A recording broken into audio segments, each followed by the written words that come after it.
Hey Gary, how you doing? Hi Rory, good to see you again. And you. Ladies and gentlemen, I introduce Gary Owen. And Rory Chowdhury, my partner in crime for Explore 2023. You know, it only seems like a year since we last did this. It's less than a year since we last did this. Yeah. So let's talk about why we're here today. VMware Explore 2023 Barcelona is approaching the 7th to the 9th November. Make a note in your diaries. And we want to talk about the call for papers, how people can submit session proposals, and perhaps offer some hints and tips on how best to get accepted. Yeah, it's definitely true. I mean, last year the process for Explore was good, but we definitely invented it as we were going. So, well, it was the first time, so we had to do that. So VMware Explore Barcelona follows the theme of the center of the multi-cloud universe. Let's talk a bit about the event itself. The core themes haven't changed. So fundamentally, it's a venue for VMware to provide an update on our vision, our strategy, the roadmap for our products, our solutions, in order to inform our audience. That's absolutely true. Even going back to traditional VMworld days, the thing that was most valued about these events is the fact that we have the opportunity to go into real technical detail. So there's definitely a very, very strong education type theme to the whole event. But the idea is to make the content compelling, so engage the audience. Yeah, absolutely. It's really important to make it compelling. So, Explore Europe in 2022, very successful, but you can always do better. Let's talk about some of the things we're tweaking and changing. Yeah, lots of customer feedback, very helpful in fact, and we'd sort of love you to keep doing that if you come this year. But essentially, it became clear that we weren't making the most of the first day, or what we used to call day zero, or Monday in the event. So people would arrive on that day, but there generally wasn't a full program of sessions for them on that day. So we're changing that this year. We're making Monday a full program of more technical type content for people to consume when they first arrive at the event. Particularly tutorials, more on which later. The other piece that was we deliberately biased Explore 2022 to be more of a balanced event, more business content, retaining the technical content. But with 2023, we're going to focus even more on the technical side. So not reducing the business content, but just upping some of the allocation towards technical content. So bringing that flavor of education, of informing the audience back. And then, of course, we've sort of touched on this already, which was that Explore last year was a new event, a new focus, and a whole set of new processes. And we've taken the opportunity to greatly simplify the call for papers process that happens this year. So the ability of our customers, our partners, and for VMware staff to be able to submit content for the actual breakout sessions themselves. So that should be much easier this year. And we'll talk more about that in a moment. And then finally, something that's particularly close to my heart, ensuring that, look, Explore is a global event now. There are events in North and South America. There's events taking place in Asia. This is the European event taking place in Barcelona in November.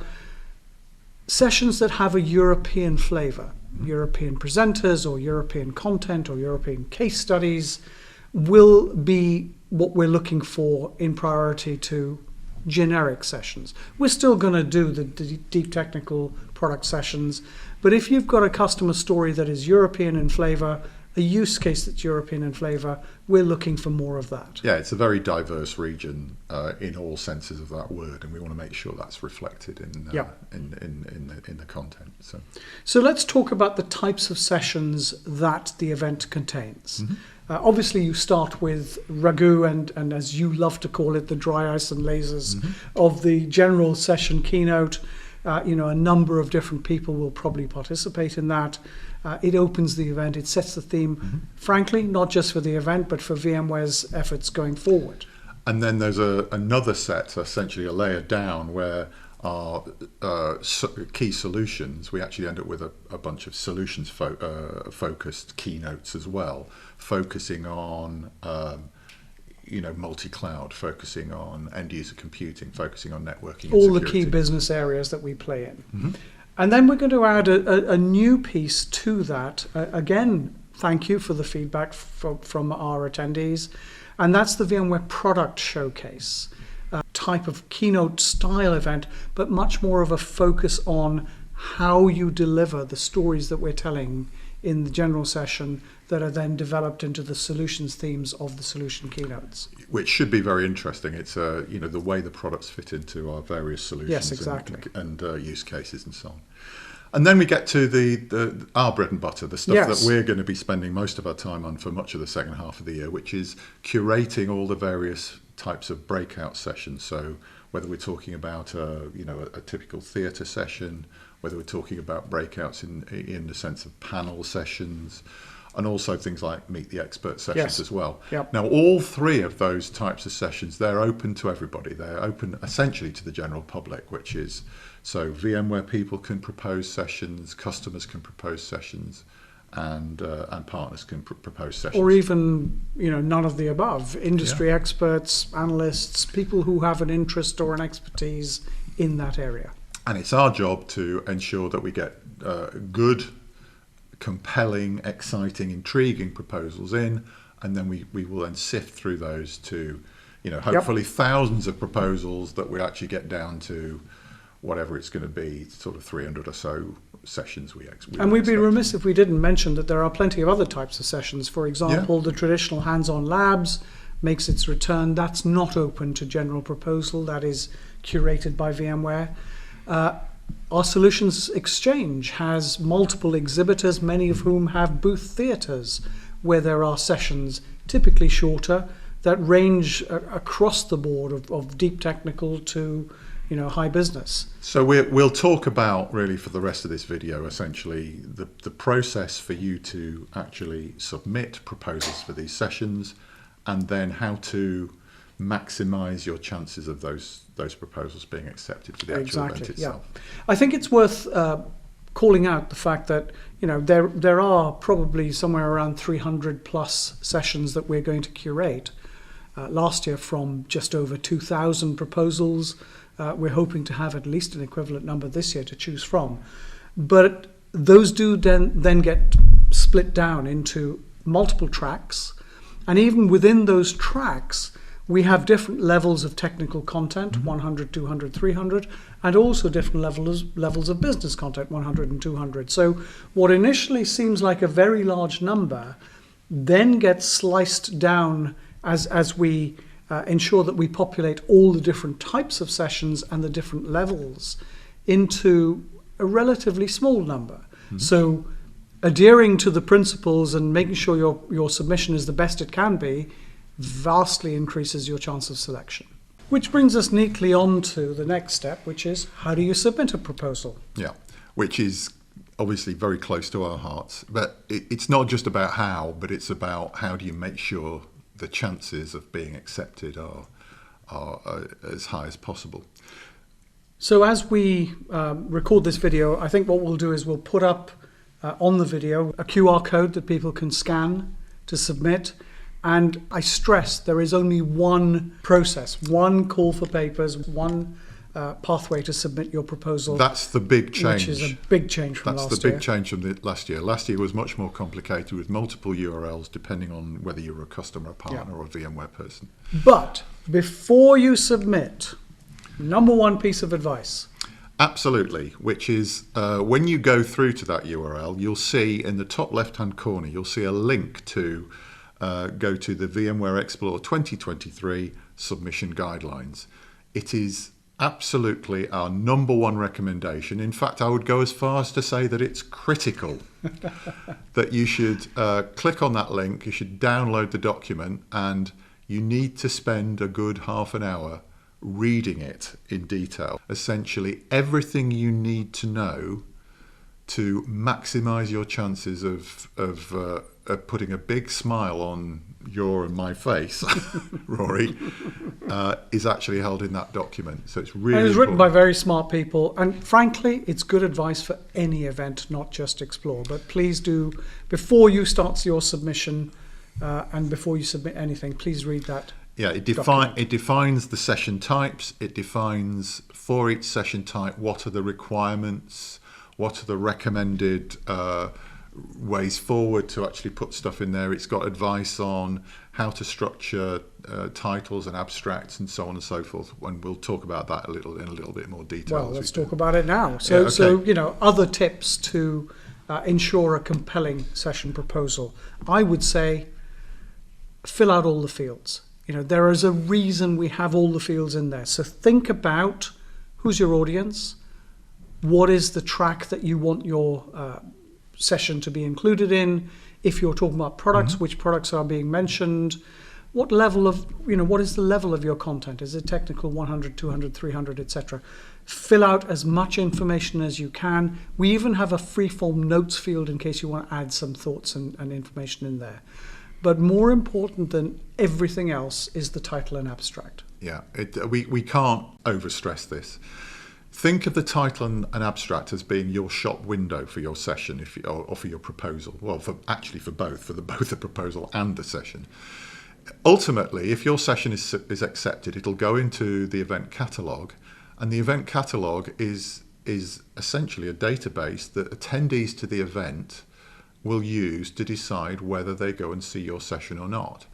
So put yourself in the shoes of an attendee. Yeah. If I have 400 sessions to choose from and I'm planning my time, which is the one I'm going to choose? And if your title is compelling, attractive, interesting, but also describes what you're going to talk about, if your abstract expands upon that, then you stand a better chance of being selected. Yeah, and I wouldn't say writing an abstract is exactly an art form, but there's definitely a skill to it, and there's some basically structural things like it's a paragraph, it's a narrative, it's a piece of prose essentially.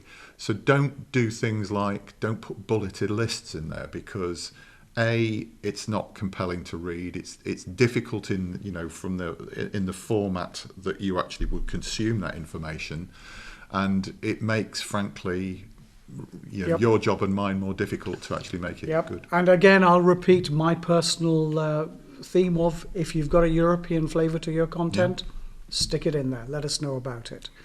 The other area that we often get questions about, and this isn't within our control, but I think the information will be useful, is how do passes get allocated? Mm-hmm. So if your session is accepted, you can qualify for a pass for the event. Please note that travel and expense, hotel, flight, etc. is always your responsibility. But if your session is accepted, there is a sliding scale of how many passes get allocated. As an example, a breakout session, you get up to 2 passes allocated. One for VMware, one for a third-party proposer.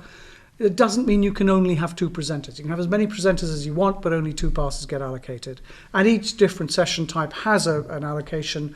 We'll stick something up on the video that goes through all of that. And indeed, the details are also in the submission guide as well. So and talking of the submission, let's talk about deadlines and dates and process. Right. So the process for proposal submission is, as I say, simplified. Essentially, depending on who you are, whether you're somebody from VMware, whether you're a customer or a member of the general public, or whether you're a partner, you'll use the URL that we talked about earlier to actually submit your proposal.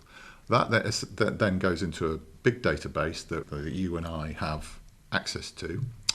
And once the actual proposal submission window is closed, and essentially it's open now, and it will remain open until June the 24th.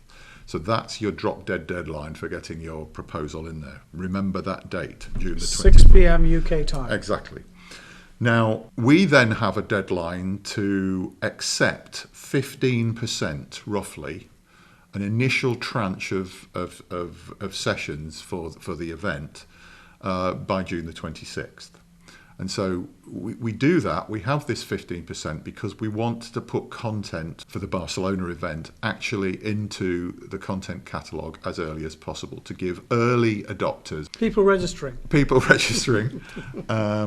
a good chance to understand why they should register. And to give them something to choose content. from, effectively. So 15% of the sessions in the event will be chosen by June the 26th, and we will send out acceptances for those people.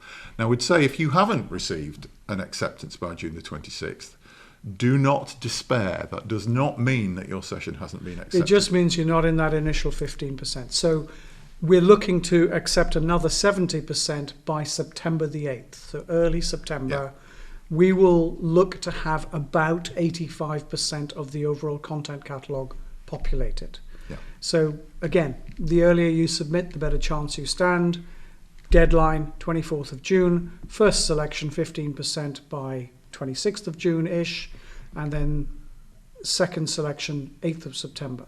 We'll then continue to fill out the rest of the content catalogue, ideally by early October, with industry, macroeconomic and other events, as they come in, we'll adjust. And then basically, if you haven't received an acceptance by sometime close to that final date, that's the only time that we'll actually send out essentially something that says that we haven't accepted a decline, if you like. We won't send out declines during this process except right at the And I very think end. it's important to say that, we're looking to accept, we're not looking to reject. Yeah, it is sometimes really, really good sessions don't get accepted simply because we don't have the space across the tracks. Fundamentally, that's true. Yeah. So really, the summary of all this is use the link that we've put on the screen plus the QR code. Read the session guidelines. Read the session guidelines and make sure that your proposal conforms to what those guidelines say for each particular type of session that you're submitting for. Spend time crafting your title and abstract. Yep. And then make sure you do all of that before June the 24th. Yeah. And please don't wait till June the 23rd. We can actually tell you that, the earlier you can get your submission in, all you're doing is you're maximising the amount of time that your submission is in front of Rory and my eyes. Yeah, absolutely. And that's the way to maximise your chances of getting in there. So please, all those key points, make sure you do them. So we look forward to seeing your proposals. We thank you for submitting them, and we look forward to seeing you in Barcelona. Yeah, I'd like to echo that. It's the highlight of our year as well as for most of our customers, and it's incredibly gratifying to actually see a uniquely European event emerge, and for everybody to come back and say that they've had a great time when they're there. Fantastic. Thanks, Gary. Thanks, Rory.